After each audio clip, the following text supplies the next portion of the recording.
नमस्कार, मंडल news bulletin में आपका स्वागत है। आइए पेश करते हैं आज के कुछ प्रमुख व मुख्य समाचार। अब तक यदि आपने मंडल न्यूज़ के इस चैनल को लाइक व सब्सक्राइब नहीं किया है तो जल्द से जल्द इस चैनल को लाइक व सब्सक्राइब जरूर कर दें।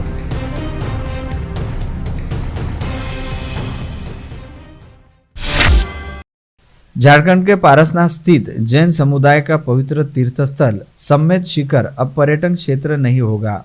केंद्र सरकार ने गुरुवार को 3 साल पहले जारी किए गए अपने आदेश को वापस ले लिया है। केंद्रीय पर्यावरण मंत्रालय की ओर से आज जारी नोटिफिकेशन में सभी पर्यटन और इको टूरिज्म एक्टिविटी पर रोक लगाने के निर्देश दिए गए हैं। केंद्रीय पर्यावरण मंत्री भूपेंद्र यादव ने गुरुवार को इसकी जानकारी दी। भूपेंद्र यादव ने गुरुवार को दिल्ली में जैन समाज के प्रतिनिधियों से मीटिंग की थी। मीटिंग के बाद यादव ने कहा, झारखंड के पारसनाथ पहाड़ पर स्थित जैनियों के पवित्र तीर्थस्थल सम्मेत शिखर की पवित्रता की रक्षा का आग्रह करने वाले जैन समुदाय के लोगों से मिला। उन्हें आश्वासन दिया कि पीएम नरेंद्र मोदी की सरकार सम्मेत शिखर सहित जैन समाज के सभी धार्मिक स्थलों पर उनके अधिकारों की रक्षा और संरक्षण के लिए प्रतिबद्ध है। लड़की के चक्कर में आज दोपहर 2 बजे के दौरान जूना बाईपास के कैलाश बाग के नजदीक दिन दहाड़े एक नौजवान ने दूसरे का गला काट डाला। गनीमत थी कि ट्रैफिक पुलिस के 2 सिपाही वहीं से गश्त कर रहे थे। उन्होंने वारदात होते देख लिया, जिससे न केवल युवक की जान बच गई बल्कि आरोपी युवक को भी चाकू से दबोच लिया। राजापेट पुलिस इस मामले के समाचार लिखे जाने तक हत्या के प्रयास का अपराध दर्ज करने की प्रक्रिया कर रही थी, जबकि जख्मी युवक को जिला सामान्य अस्पताल में दाखिल किया गया। उसका नाम रुद्रेश दीक्षित है। पुलिस द्वारा पकड़े गए आरोपी का नाम हर्ष अशोक शर्मा बताया गया है। पुलिस की सतर्कता से एक बड़ा हादसा टल गया। सरकार बिजली कंपनी के अनेक कामों को निजी हाथों में सौंप रही है। इसके विरोध में महावितरण ने 3 दिनों की हड़ताल शुरू कर दी थी। मिली जानकारी के अनुसार महाराष्ट्र जीवन प्राधिकरण ने भी अपनी पानी बिलों की वसूली के लिए निजी एजेंसी अमरावती शहर में मुकर्रर की है। पिछले माह से इस एजेंसी की 20 टीमों ने शहर में वसूली अभियान छेड़ दिया। मजीपुरा के एक अभियंता ने आज दोपहर अमरावती मंडल से बातचीत में एजेंसी नियुक्ति करने की पुष्टि की तथा बताया कि इस वर्ष अब तक 23 करोड़ रुपए पानी का बिल वसूल हो चुका है। जल्द ही और भी आगे की वसूली की जाएगी। विदर्भ के धमाकेदार बल्लेबाज जितेश शर्मा को श्रीलंका के खिलाफ खेली जा रही T20 श्रृंखला में टीम इंडिया में मौका मिला है। सूत्रों के मुताबिक इस बात की पुष्टि करते हुए आईपीएल में शानदार प्रदर्शन के कारण जितेश को यह मौका दिया रहने की जानकारी दी है। जितेश गुरुवार के तड़के 4 बजे विमान से पुणे के लिए रवाना हो गए और भारतीय टीम में शामिल हो गए, ऐसा सूत्रों का कहना है। उमेश यादव और फैज फजल के बाद भारतीय टीम में स्थान हासिल करने वाले जितेश विदर्भ के तीसरे खिलाड़ी है। दूसरे T20 मैच के पूर्व चोटिल हुए संजू सैमसन की जगह जितेश को मौका दिया जाएगा, ऐसा सूत्रों ने कहा है। अमरावती विभाग के स्नातक निर्वाचन क्षेत्र के चुनाव में संभाग के 5 जिलों में कुल 1,85,925 मतदाता है। इस चुनाव में उम्मीदवारों की खर्च की मर्यादा नहीं है, लेकिन सभी उम्मीदवारों को आदर्श आचार संहिता का पालन करने का आह्वान विभागीय आयुक्त डॉक्टर दिलीप पांडरपट्टे ने आज विभागीय आयुक्तालय कार्यालय में आयोजित पत्रकार परिषद में किया। मतदानाच्या प्रक्रियेमध्ये जे लोक म्हणजे कर्मचारी असतील, अधिकारी असतील, त्यांना आपण प्रशिक्षण देणार आहोत। मतमोजणीचं प्रशिक्षण इथं होणार आहे आणि मत जी आहेत ती कशा पद्धतीने द्यावी याच्याबद्दल सुद्धा आपण लोकांमध्ये जागृती करणार आहोत, कारण की याच्यामध्ये खूप मोठ्या प्रमाणावर मतबाद होतात। कारण ही वेगळी निवडणूक आहे, काही ईव्हीएम नाहीये किंवा हा ठप्पा मारायचा नाही, पूर्वी ठप्पे मारायचो ना आपण, तसं नाहीये। त्याच्यामुळे हे काळजीपूर्वक मतदान करायला लागतं। तेव्हा त्या दृष्टीने सुद्धा लोकांमध्ये अवेअरनेस निर्माण करायला लागणार। अमरावती विभाग स्नातक पदवीधर निर्वाचन क्षेत्र चुनाव की नामांकन प्रक्रिया आज से शुरू हो गई है। पहले ही दिन कुल 9 नामांकन उठाए गए, लेकिन किसी ने नामांकन दाखिल नहीं किया है। नामांकन उठाने वालों में प्रहार के किरण अर्जुनदास चौधरी और आम आदमी पार्टी की भारती दाभाडे का समावेश है। किसानों पर अन्याय करने वाली तथा समय पर बिजली न देने वाली सरकार की जीत की घोषणा देते हुए किसानों ने अनोखे तरीके से निषेध किया। बागों में बाहर है ऐसा गाना सुनने की आदत रहने वाले राज्य सरकार के खिलाफ पूर्व पालक मंत्री तथा कांग्रेस विधायक एडवोकेट यशोमती ठाकुर की उपस्थिति में यह अनोखा आंदोलन मोर्शी तहसील के अड़गांव यावली मार्ग पर किया गया। पिछले 10 दिनों से महावितरण ने इस क्षेत्र में किसानों की बिजली आपूर्ति बंद कर दी थी, जिसके कारण किसानों के कृषि पंप को बिजली आपूर्ति नहीं मिल रही थी। इस दौरान एडवोकेट यशोमती ठाकुर ने महावितरण कंपनी के अधिकारियों को आंदोलन स्थल पर बुलाया। इस समय महावितरण के अधिकारी और किसानों के बीच संवाद कराया तथा किसी भी स्थिति में किसानों की बिजली आपूर्ति तुरंत शुरू कराने के आदेश विधायक ठाकुर ने अधिकारियों को दिए।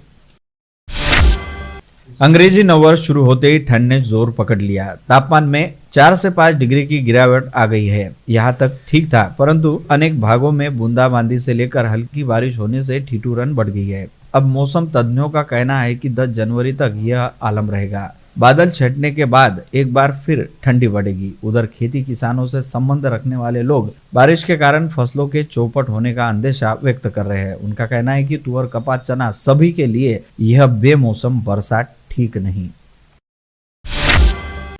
शहर के मार्केट क्षेत्र में आए दिन वाहनों की आवाजाही बढ़ने के कारण यातायात में बाधा उत्पन्न होने का कारण देकर बापट चौक से नगर वाचनालय मार्ग पर एक और हुए करीब 2 दर्जन खोखों का अतिक्रमण दोबारा हो गया है, जिसके कारण बाजार में ही गत 3 दिनों से नाना प्रकार की चर्चा सुनने को मिल रही है। जबकि मनपा के उच्च अधिकारियों का कहना है कि इन खोखों को लगाने की इजाजत अभी तक नहीं दी गई है। उसी प्रकार आयुक्त डॉक्टर प्रवीण आष्टीकर ने कहा कि इस बारे में जांच कर कुछ कहेंगे। यह भी बताया गया है कि इस बारे में अनुमति का आवेदन ससनर विभाग के पास भेजा गया। वहां से क्या निर्णय हुआ अभी तक घोषित नहीं हुआ है। श्री सदगुरु अडानेश्वर दादाजी की पालकी आगमन और संत शंकर महाराज पिंपलकुटा के आशीर्वाद से नवाते प्लॉट के पास वर्धमान नगर स्थित मनोहर कल्याणकर के निवास स्थान पर गत शाम माउली की पादुका का शुभागमन ठेठ देहू आलंदी वरुड़ तहसील के काचुरना से हुआ है। आज पुनः न तीनों पादुका का कल्याणकर परिवार ने पुरोहितों के मंत्रोच्चार में विधिवत दुग्ध अभिषेक तथा पूजन किया। इस समय वारकरी के संत महात्मा का कीर्तन प्रवचन भी हुआ। श्री संत ज्ञानोबा माउली आलंदी और श्री संत तुकोबा माउली देहू की पावन पादुका का अंबानगरी आगमन प्रथम बार हुआ है। ऐसे ही श्री संत गजानन महाराज शेगांव की वरुड़ के काकुरना गांव में पादुका लाई गई है। सभी का दर्शन इस समय भाविकों को प्राप्त होगा। अभिषेक पूजन के समय कल्याणकर परिवार के रिश्तेदार, मेहमान, मित्र, परिवार आदि उपस्थित थे। केंद्रीय शिक्षा बोर्ड सीबीएसई का कक्षा 12वीं और 10वीं की परीक्षा का टाइम टेबल घोषित हुआ है, जिसके अनुसार 15 फरवरी से पर्चे शुरू हो जाएंगे। इससे पहले प्रायोगिक परीक्षा आरंभ हो गई है। यह 14 जनवरी तक चलेगी। विद्यार्थी अपना टाइम टेबल सीबीएसई की वेबसाइट से डाउनलोड भी कर सकते हैं। हाल ही में फ्रांस देश में साइकिल रेस प्रतियोगिता का आयोजन किया गया था, जिसमें अमरावती के डीसीपी विक्रम साली ने भाग लेकर बाजी मारी। इस पर उन्हें 5 मेडल से सम्मानित किया गया, जिसमें फ्रांस के सुपर डेनोल्डर मेडल का समावेश है। इस खुशी में पुलिस आयुक्त नवीन चंद्र रेड्डी ने डीसीपी साली का पुष्पगुच्छ देकर सत्कार करते हुए उनका अभिनंदन किया। मकर संक्रांत पर्व पर पतंग उड़ाने का पुराना रिवाज है। हाल ही के वर्षों में नायलॉन मांझा भी इस्तेमाल होता है। यह मांझा खतरनाक होने और इससे पशु पक्षियों सहित लोगों के भी गले कटने का धोखा होने के कारण अमरावती पुलिस आयुक्तालय क्षेत्र में 4 से 31 जनवरी तक इसके उपयोग लाने, ले जाने, मंगवाने पर कड़ी कार्रवाई की चेतावनी दी गई है। आयुक्तालय द्वारा प्रेस बयान में साफ कहा है कि ऑनलाइन रूप से भी ऑनलाइन मांझा मंगवाने पर संबंधितों के विरुद्ध पुलिस उचित कार्रवाई करेगी। अखिल भारतीय राष्ट्रीय कांग्रेस के नेता राहुल गांधी के नेतृत्व में निकाली गई कन्याकुमारी से कश्मीर तक भारत जोड़ो यात्रा के सफल आयोजन के बाद अखिल भारतीय कांग्रेस कमेटी व महाराष्ट्र प्रदेश कांग्रेस कमेटी के आदेशानुसार संपूर्ण अमरावती शहर व जिले में हाथ से हाथ जोड़ो अभियान की 26 जनवरी से शुरुआत होने वाली है। आगामी 2 माह तक यह अभियान लगातार शुरू रहने वाला है। अमरावती शहर जिला कांग्रेस कमेटी द्वारा संपूर्ण शहर के प्रत्येक ब्लॉक पर कांग्रेस के बूथ निहाय कमेटी के अध्यक्ष सहित उस पर निरीक्षक की नियुक्ति अभियान को सफल बनाने के लिए की गई है। आगामी 30 जनवरी को अमरावती विभाग स्नातक निर्वाचन क्षेत्र के चुनाव होने जा रहे हैं। इस चुनाव में संभाग के अमरावती जिले में कुल 56,629 मतदाता है। इनमें 64 मतदाता तृतीय पंथी है। जिले में तहसील निहाय कुल 75 मतदान केंद्र रहने वाले हैं। ऐसी जानकारी आज जिलाधिकारी पवनीत कौर ने पत्रकार परिषद में दी। जिलाधिकारी पवनीत कौर ने बताया कि गुरुवार 5 जनवरी को नामांकन प्रक्रिया शुरू हो गई है। यह प्रक्रिया 12 जनवरी तक चलेगी। पश्चात नामांकन दाखिल करने का अंतिम दिन 12 जनवरी के बाद दूसरे दिन 13 जनवरी को नामांकन जारी की जाएगी। 16 जनवरी तक नामांकन वापस किए जा सकेंगे। 30 जनवरी को अमरावती विभाग स्नातक निर्वाचन क्षेत्र का चुनाव मतदान होगा। सुबह 8 से दोपहर 4 बजे तक मतदान प्रक्रिया के बाद मतगणना 2 फरवरी को होगी। आता अमरावती जिल्ह्याची डिटेल सांगते। आपलं पदवीधर निवडणूक 2023 मध्ये एकूण मतदार संख्या जे आहे ते 30 डिसेंबर पर्यंत जेव्हा आपण आपलं इलेक्ट्रल रोल पब्लिश केलं तेपर्यंत 56,629 होती, 56,629, ज्याच्यामध्ये पुरुष आहे 33,236, स्त्री आहे 23,329 आणि तृतीयपंथी आहे 64।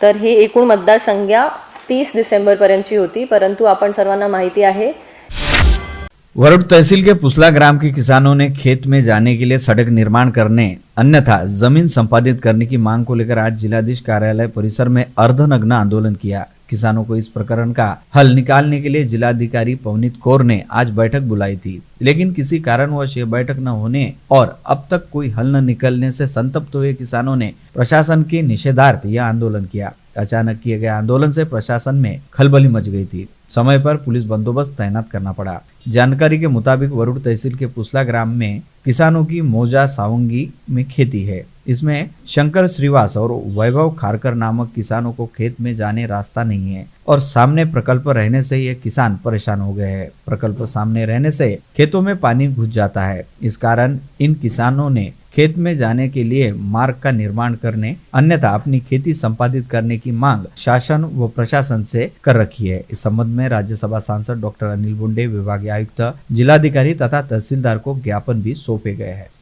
शेतामध्ये काय आहे 2012 पासून आमच्या नुकसानी आहे।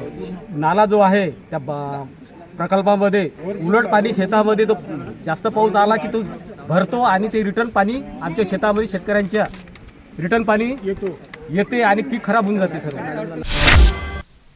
स्थानीय कृषि उत्पन्न बाजार समिति के व्यापारी व अड़तिया निर्वाचन क्षेत्र की मतदाता सूची के करीबन 150 से 200 नाम हटाए जाने की संभावना है। नियम बाह्य तरीके से मतदाताओं का पंजीयन होने बाबत शिकायत अड़तिया राकेश जेठानी द्वारा किए जाने के बाद मतदाता सूची की जांच का काम शुरू किया गया है। अमरावती कृषि उपज मंडी का चुनाव कार्यक्रम राज्य सहकार चुनाव प्राधिकरण द्वारा घोषित किया रहा तो भी न्यायालयीन प्रक्रिया में फिलहाल वह अटका है। इस चुनाव के लिए जिला उप निबंधक द्वारा की गई अंतिम मतदाता सूची में व्यापारी व अड़तिया निर्वाचन क्षेत्र के मतदाताओं की संख्या पर आपत्ति ली गई है। तब सम्राट पूज्य गुरुदेव श्री रतिलाल जी महाराज साहिब की कृपा से एवं राष्ट्र संत परम गुरुदेव श्री नम्रमुनि महाराज साहिब की पावन प्रेरणा से अरहम युवा सेवा ग्रुप द्वारा अमरावती से करीब 55 किलोमीटर दूरी पर मुर्शी तहसील के बोडना ग्राम में श्री राम गौरक्षण संस्था के 50 बाय 20 फुट का विशाल टीन शेड गौसेवक चंद्रकांत भाई दामानी एवं गौरक्षक अजित भाई जोशी की प्रमुख उपस्थिति में संस्था संरक्षक संतोष ठाकरे को अरहम सेवकों द्वारा अर्पण किया गया। साथ ही गौशाला की 45 गायों को 9 प्रकार के पौष्टिक आहार का शाही भोज भी करवाया गया। पिछले कुछ दिनों से जैन समाज के सर्वोच्च पवित्र पर्वतीय क्षेत्र सम्मेत शिखर जी जो झारखंड के गिरोडोह ग्राम में है, सदियों से इस क्षेत्र पर जैन समाज के अनेकों मंदिर, भगवान की चरण पादुकाओं की छत्रियां, प्रार्थना स्थल, धर्मशाला आदि स्थित है। हाल ही में केंद्र तथा झारखंड सरकार ने इस क्षेत्र को जैन समाज को विश्वास में न लेते हुए पर्यटन स्थल घोषित करने का निर्णय लिया। इसी संदर्भ में इसका विरोध करने के लिए सकल जैन समाज की ओर से अध्यक्ष महेश कोठारी व सचिव अभिनंदन पेंडारी के नेतृत्व में अमरावती की सांसद नवनीत राणा, राज्यसभा सांसद डॉक्टर अनिल बोंडे से भेंट कर उनको निवेदन दिया गया। झारखंड सरकार वहाँ पे पवित्रता को अपवित्रता कर रहे हैं, वो हमें मानते हैं। इसलिए सब पूरा देश में सकल जैन समाज इसके विरुद्ध आंदोलन कर रहा है। कल औरंगाबाद में बीजेपी के अध्यक्ष नड्डा जी ने भी यह आश्वासन किया है कि 5 दिन में समय तो हम चर्चा करते हैं। राजापेट पुलिस थाना क्षेत्र में पुलिस स्थापना दिवस रेजिंग डे सप्ताह निमित्त degree college of physical education महाविद्यालय हनुमान व्यायाम प्रसारक मंडल में छात्रों को यातायात सुरक्षा व नियम, साइबर सुरक्षा, मोबाइल, व्हाट्सएप ऐप, फेसबुक का इस्तेमाल के बारे में जानकारी दी गई। रेजिंग डे पर भारतीय विद्यालय के छात्रों ने पुलिस थाना को भेंट देकर पुलिस का कामकाज समझा। संत बंडूजी महाराज चैरिटेबल ट्रस्ट अमरावती इस सामाजिक संस्था द्वारा बारी समाज के सभी चिकित्सा पद्धति के डॉक्टर्स का स्नेह मिलन व एक दिवसीय कार्यशाला आयोजित की गई। 8 जनवरी को यह कार्यशाला होगी। यह जानकारी आयोजकों ने एक पत्रकार परिषद में दी। कार्यशाला में महाराष्ट्र तथा विदेशों के एलोपैथिक, आयुर्वेदिक, होम्योपैथिक व योग तज्ञ पहली बार एक ही मंच पर उपस्थित रहेंगे। अंग्रेजी नववर्ष के उपलक्ष्य में सातुरना श्री कृष्ण विहार स्थित भगवान दास राजेश राठी के निवास पर श्री रामदेव बाबा भक्तगण मंडल की सुंदर सुमधुर भजन संध्या हुई। उपस्थितों ने बाबा और अन्य देवी देवताओं के भजनों, भक्ति गीतों का आनंद लिया। नववर्ष का पहला ही दिन प्रभु भक्ति में गुजरा। गत दिसंबर माह में अमरावती में महाराष्ट्र तथा मध्य प्रदेश के राज्यपालों की मुलाकात को लेकर अब चर्चा का दौर आगे बढ़ा है। नागपुर शीत सत्र जारी रहने के बाद दोनों बड़े प्रदेशों को लेकर अब चर्चा का दौर आगे बढ़ा है। नागपुर शीत सत्र जारी रहने के बाद भी दोनों बड़े प्रदेशों के गवर्नर का अमरावती में कथित सीमा विवाद को लेकर भेंट करना अनेक लोगों के गले से नहीं उतरा था। अब तरह तरह की अटकलें इस भेंट को लेकर लगाई जा रही है। राज्यपाल भगत सिंह कोश्यारी तथा उनके मध्य प्रदेश के साथी मंगूभाई पटेल की उपस्थिति में यहाँ प्रबोधिनी में बैठक हुई, जिसमें दोनों प्रांतों के करीब 2 दर्जन बड़े अधिकारी मौजूद थे। कयास के अनुसार कई विदर्भ राज्य की निर्मित को लेकर तो यह मुलाकात नहीं थी, ऐसी भी चर्चा है। नरेंद्र मोदी सरकार देश के साधारण जनों को अनेक प्रकार की सुविधा दे रही है। गरीब परिवारों को अनाज योजना 1 वर्ष के लिए बढ़ा दी गई है। अब एक बड़ा निर्णय लिया गया है कि जिसके तहत आम जनों को डिश टीवी मुफ्त दी जाएगी। दूरदर्शन और आकाशवाणी की स्थिति सुधारने के लिए सरकार द्वारा उक्त निर्णय किए जाने की जानकारी देते हुए बताया गया कि 2539 करोड़ रुपए का प्रावधान किया गया है। मोदी कैबिनेट की बैठक में फैसला लिया गया है। दुर्गम, सीमावर्ती और जनजातीय क्षेत्रों में लोगों को निःशुल्क डिश सुविधा दी जाएगी। लगभग 7 लाख लोगों को इसका फायदा होगा। फ्रेजरपुरा पुलिस थाना क्षेत्र के जिला मध्यवर्ती कारागृह स्थित अंडा बैरक में बलात्कार के मामले में सजा काट रहे युवराज पिल्ले नामक आरोपी ने कल बुधवार की सुबह खुद के गले व सिर पर ब्लेड से वार करते हुए आत्महत्या का प्रयास किया। कैदी पिल्ले को जिला सामान्य अस्पताल में इलाज के लिए भर्ती किया गया है। इसकी हालत खतरे से बाहर बताई जा रही है। कारागृह अधीक्षक भारत भोसले की शिकायत पर फ्रेजरपुरा पुलिस ने कैदी के खिलाफ अपराध दर्ज किया है। अकोला के केशव नगर रिंग रोड पर कार में बैठकर आए मुंह पर रुमाल बांधे 5 से 6 लोगों ने केवल 7 मिनट में डाका डालते हुए एटीएम काटकर 16,54,300 रुपए की रकम पर हाथ साफ कर लिया। यह सनसनीखेज डकैती की घटना आज तड़के घटी। इसकी खबर मिलते ही पुलिस अधीक्षक संदीप घुगे पुलिस दल के साथ मौके पर पहुंचे। मौके पर खदान पुलिस टीम ने डॉग स्क्वाड के साथ ही फिंगरप्रिंट एक्सपर्ट की टीम भी बुलाई। फिंगरप्रिंट एक्सपर्ट की टीम ने डकैतों के हाथों के निशान एकत्रित किए। पुलिस का दल उन डकैतों की सरगर्मी से तलाश कर रहा है। धारनी तथा बुल्डाना जिले की सरहद पर सातपुड़ा की वादियों में बसे मध्य प्रदेश के पचौरी गांव में बंदूक बनाने की फैक्ट्री पर बुरहानपुर पुलिस ने छापा मारा। यहां से 12 पिस्तौल के साथ कुख्यात आरोपी शमशेर सिकलगर को गिरफ्तार किया गया है। देशी पिस्तौल बनाने की विभिन्न सामग्री भी यहां से बरामद पुलिस ने की है, जबकि शेर सिंह नामक एक अन्य आरोपी फरार होने में कामयाब हुआ है। वलगांव रिंग रोड पर सामने से तेज गति के साथ जा रहे पिकअप वाहन ने ऑटो को जोरदार टक्कर मारी। टक्कर इतनी भीषण थी कि ऑटो का ऊपरी आधा हिस्सा बुरी तरह उड़ गया। ऑटो चालक समेत 3 से 4 सवारी गंभीर रूप से घायल हो गई। सभी घायलों को अलग अलग अस्पतालों में इलाज के लिए भर्ती कराया। घायलों के नाम पता नहीं चल पाए। यह घटना गुरुवार की शाम 4 बजे घटी। यवतमाल से एक युवक दूसरे समाज की 17 वर्षीय नाबालिग लड़की को भगाकर ले गया। इस बात पर गुस्से में आए लड़की के पिता ने लड़की की मां के गले पर वार कर गंभीर रूप से उसको घायल कर दिया। जिससे तनाव की स्थिति निर्माण हुई। पुलिस विभाग ने दोनों के ही घर के पास पुलिस की सुरक्षा दृष्टि से फिक्स पॉइंट लगाए हैं। दूसरी तरफ भागकर अमरावती पहुंचे आरोपी और उस लड़की को पुलिस ने राजापेट पुलिस थाना क्षेत्र के चौरे नगर से गिरफ्तार कर लिया। इस कार्रवाई में राजापुर पुलिस का महत्वपूर्ण योगदान है। लड़की को महिला सुरक्षा गृह रवाना किया है। वही आरोपी श्रीकांत भीमटे को यवतमाल पुलिस अपने साथ ले गई।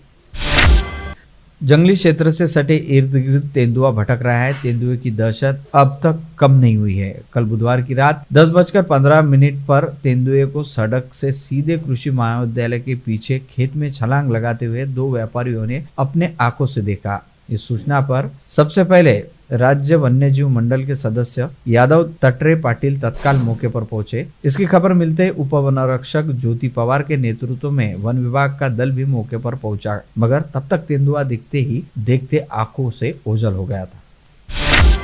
मंदिरों और घरों में लगातार चोरी की घटनाएं सामने आ रही है। इस पर पुलिस आयुक्त नवीन चंद्र रेड्डी ने चोरों की तलाश करने के लिए आदेश दिए हैं। इस बीच गुप्त सूचना के आधार पर अपराध शाखा पुलिस के दल ने आकाश रंगारी और रामेश्वर उर्फ बबलू आठवले नामक 2 कुख्यात रिकॉर्डधारी चोरों को गिरफ्तार करने में सफलता हासिल की है। चोरों ने गाड़गेनगर, वलगांव व नागपुरी गेट के साथ नांदगांव खंडेश्वर पुलिस थाना क्षेत्र में 5 चोरी करने का अपराध कबूल कर लिया है। पुलिस को उम्मीद है कि चोरों से और कई चोरी के अपराध उजागर हो सकते हैं। अपराध शाखा पुलिस के दल को मिली गुप्त सूचना के आधार पर पुलिस ने राजापेट पुलिस थाना क्षेत्र के सातुरना बस स्टैंड के पास नाकाबंदी कर एक हुंडई कार में देशी शराब की तस्करी करते समय आरोपी चेतन चांगोले को गिरफ्तार किया है। पुलिस ने 5 पेटी देशी शराब, कार समेत 59,200 रुपए का माल बरामद कर लिया है। आगे की कार्यवाही राजापेट पुलिस कर रही है। ठंड के मौसम में जहां तहां आग के अलाव लगाए जाते हैं, परंतु कचरे के माध्यम से जलाए गए अलाव कभी कभी घातक भी साबित हो सकते हैं। ऐसी ये घटना नागपुरी गेट पुलिस थाना क्षेत्र के ट्रांसपोर्ट नगर में बुधवार की रात 8 बजे घटी। कचरे की आग ने कहर बरपाया, जिसके चलते एक ट्रक और एम्बुलेंस जलकर खाक हुई। वक्त रहते नागरिकों ने बताई तत्परता के चलते आग पर काबू पाने में सफलता मिली।